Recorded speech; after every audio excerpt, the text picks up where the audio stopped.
Tu veux que je te raconte l'histoire de ce fromage inventé complètement par hasard? Ok, mais par contre, moi je raconte mes histoires qu'aux enfants qui se lavent les dents. Donc attrape ta brosse à dents, ton dentifrice, et tu frottes jusqu'à ce que l'histoire soit terminée. 3, 2, 1, 0. Faut absolument que je te raconte un truc qui m'est arrivé la dernière fois. Je me promenais tranquillement dans la rue, quand d'un coup, un pigeon m'a foncé dessus. Alors clairement, je peux te dire, il n'avait pas prévu de dévier son chemin. Donc pour l'éviter, j'ai dû sauter sur le côté. Mais là, je me suis pris les pieds dans mon lacet qui était défait. Donc pour pas tomber, j'ai essayé de me raccrocher à une poubelle, mais ça a déchiré le sac et je me suis retrouvé par terre, tout seul, au milieu de toutes les ordures. Bon, je me suis pas fait mal, mais j'avoue que sur le coup, j'étais pas très fier. Sauf qu'en baissant les yeux, au milieu des paquets de chips et des trognons de pommes, tu sais ce que j'ai trouvé? Un billet de 5 €. Waouh, trop de chance! Bon, je suis allé direct m'acheter des bonbons, j'étais trop content.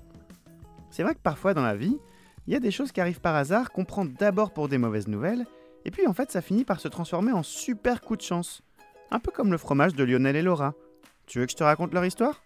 Pas de souci. Mais d'abord je veux te rassurer. Non, parce que depuis tout à l'heure je te sens un peu inquiet. Alors pas de panique, bien évidemment. Après avoir mangé tous mes bonbons, je me suis lavé les dents. Et j'espère que tu fais pareil. Donc Lionel et Laura, ils habitent dans une petite ferme avec 25 grosses vaches blanches et noires. Leur métier, c'est éleveur laitier.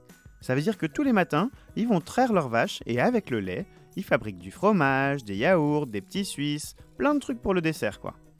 Le fromage qu'ils vendent le plus, c'est le Münster. C'est un fromage un peu fort, mais super bon. Pour faire un bon Münster, tous les 2 jours, il faut retourner chaque fromage, le rincer avec de l'eau et l'essuyer délicatement. Ça demande pas mal de travail. Mais quand le coronavirus est arrivé et que tout le monde a dû rester enfermé chez soi, les gens se sont mis à acheter beaucoup moins de produits laitiers. Et Laura et Lionel, ils se sont retrouvés avec plein de fromages en trop. Ils étaient tellement occupés à soigner leurs vaches et à aller livrer des yaourts chez les gens qui ne pouvaient pas sortir de chez eux qu'ils ont complètement oublié tous ces fromages en trop qui traînaient dans un coin de la cave. Et puis un jour, ils se sont dit « Tiens, si on retournait voir ce qu'ils sont devenus ?» Et la surprise, ils n'avaient plus du tout une tête de Münster. Il y avait même une jolie croûte grise qui s'était formée. Alors, comme ils avaient un petit creux, ils ont goûté. Et tu sais quoi? Ils se sont régalés. Ce fromage, ils ont décidé de continuer à le fabriquer, parce que ça serait trop dommage de se passer d'un truc délicieux. Et tu sais comment ils l'ont appelé? Le confiné. Bon, montre-moi un peu tes dents. Fais A, fais I. Ouais, c'est pas mal ça, bien blanche comme il faut.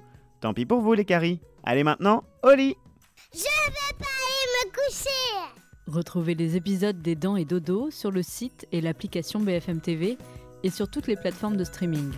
Si cet épisode vous a plu, n'hésitez pas à lui donner une note, à vous abonner à la playlist et surtout à en parler autour de vous. C'est un podcast BFM TV.